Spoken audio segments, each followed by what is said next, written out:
Dear student, good morning all. Today I am going to teach you the story The Shepherd's Treasure from the book A Pact with the Sun. Now I am reading your chapter and then I will explain. In a village in Iran, there once lived a shepherd. He was very poor. He did not have even a small cottage of his own. He had never been to school or learned to read and write, for there were very few schools in those days. Now I am explaining. It is a story of a boy who lived in a village in Iran. He never went to school, so he was uneducated. In those days, there were not many schools. He had no his house to live in the village. Now look to the another paragraph. Though poor and uneducated, this shepherd was very wise. He understood people's sorrows and troubles and helped them face their problems with courage and common sense. Many people came to him for advice. Soon he became famous for his wisdom and friendly nature. The king of the country heard about him and thought of meeting him. Now I am explaining these lines. He was very poor and uneducated and also very wise. He felt people's sorrows and troubles. He always became too ready to help the needy, feeling difficult and sad people. He became ready to solve their problems by giving them ideas. He had no money, only he had wisdom. People came to him to take ideas or opinions to solve their problems. After getting his ideas and opinions, many people became success to solve their problems. So he became very famous and now he was also of friendly nature. When the king of that country knew about him that he was famous for his wisdom, then king also decided him to meet him and also trying to get ready of this matter. Now I am reading another paragraph. Disguised as shepherd and riding on the mule, one day the king came to the cave where the wise shepherd lived. As soon as the shepherd saw the traveler coming towards the cave, he rose to welcome him. He took the tired traveler inside the cave, gave him water to drink, and share of his own meager meal. The king rested for the night in the cave and was greatly impressed by the shepherd's hospitality and wise conversation. Now I am explaining these lines. Listen it carefully. One day king came where he lived. At the boy saw the traveler coming toward the cave. At once he stood at his place and also welcomed the king. The boy saw that the traveler tired. He called him into the cave and gave him water to drink and also provide food to eat. The king became very happy and stayed with him for a night and also became very happy to know about his wisdom. Now I am reading another. Though still tired, the king decided to depart the next morning. He said, "Many thanks for your kindness to a poor traveler. I have a long way to go. Permit me to leave." Next morning, the king was feeling tired, yet he became ready to go. The king thanked him for his kindness and also asked permission to go because he had to travel for a very long distance. Next lines. Looking straight into the eyes of his guest, the shepherd replied, "Thank you, Your Majesty, for paying me the compliment of a visit." Now, listen, explain.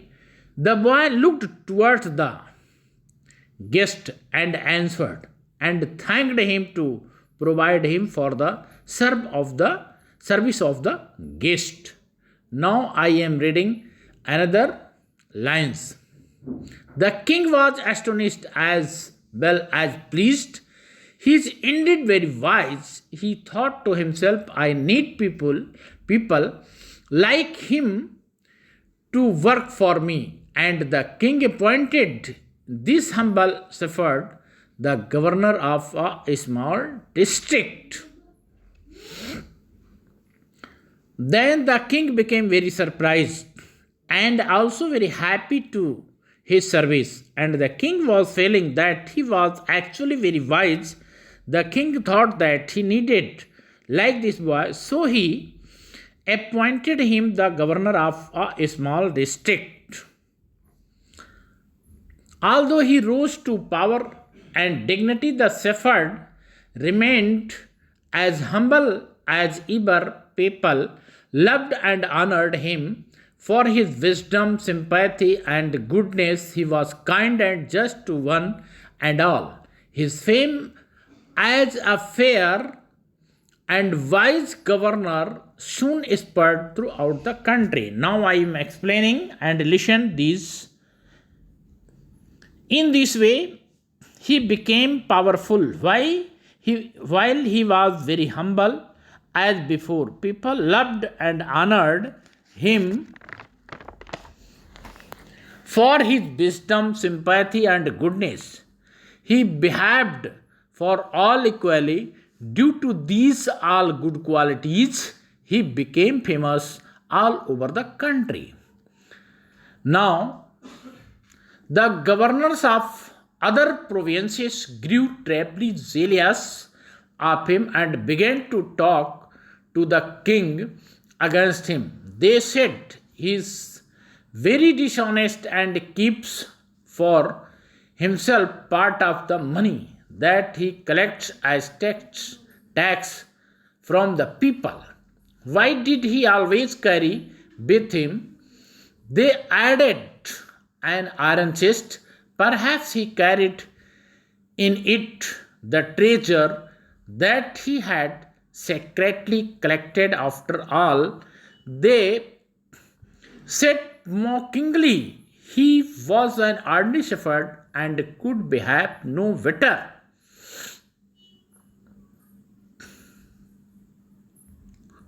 Now, listen the explain of these lines. When he became very famous governor, then other governors of other provinces or other states started to hate him and always talked against to him. They said to him very dishonest and kept a part of money to his share to him. The money collected as tax from the people. They also said about him that he always kept an iron chest with him and in which he kept his share of money from the collected as tax from the people, and they laughed at him and felt him foolish.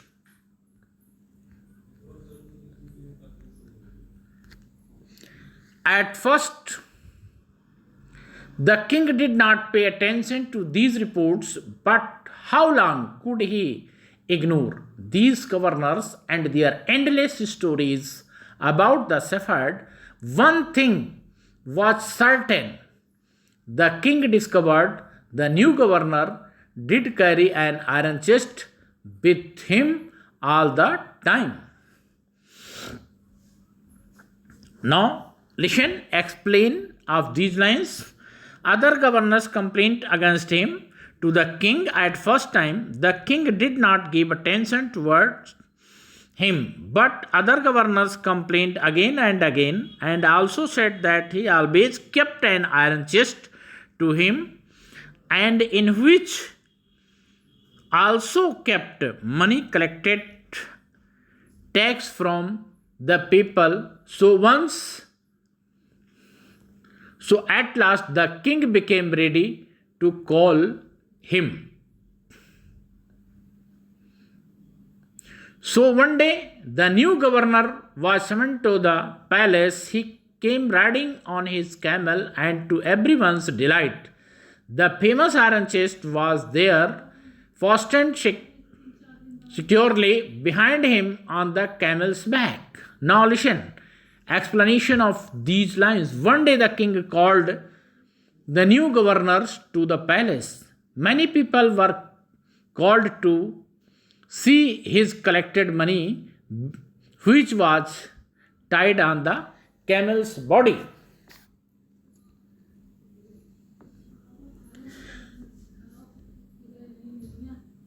Now the king was angry.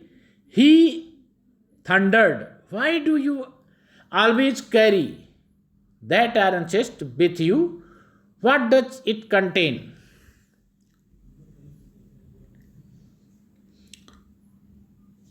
Then the new governor was called to the palace, and when he reached to the palace, the governor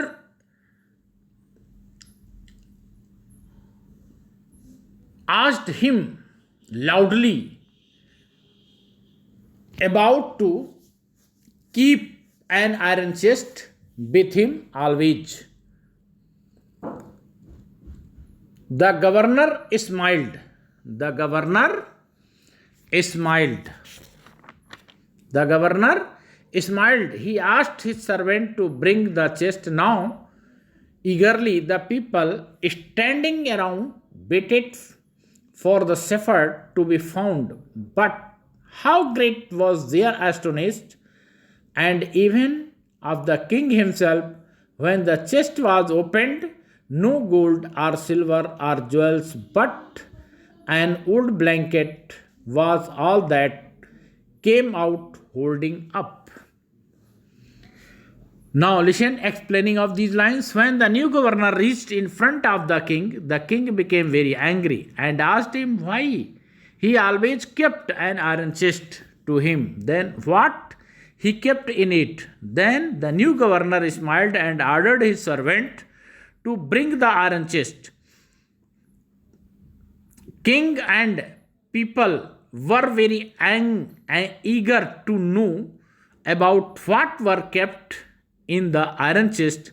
When the iron chest was opened, there was no gold or silver, jewels, only there was an old blanket, and it was kept in the iron chest. So the king and people both became very astonished. But why do you carry such an ordinary blanket with you? Surely you are governor. You are the governor of district. The king asked, to which the shepherd replied with quite dignity, "This blanket is my oldest friend. It will still protect me if at any time your majesty should wish to take away my new clothes."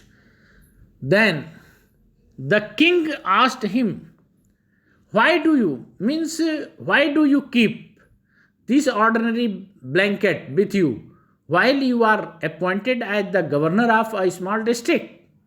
Then the shepherd replied, because this old blanket is my oldest friend, and it always protects us in any time, in any situation. So I kept this old blanket with us always. He pleased the how pleased the king was, and how embraced the jealous governor became to hear wise man's reply. Now they knew that the shepherd was indeed the humblest and the wisest man in the land. The king made him the governor of a much bigger district that very day. And after listening these points, the king became very happy and also impressed him. And the other jealous governor became hopeless after hearing this wise man reports or reply. And they also thought that he is actually indeed a humblest and wisest person in the land.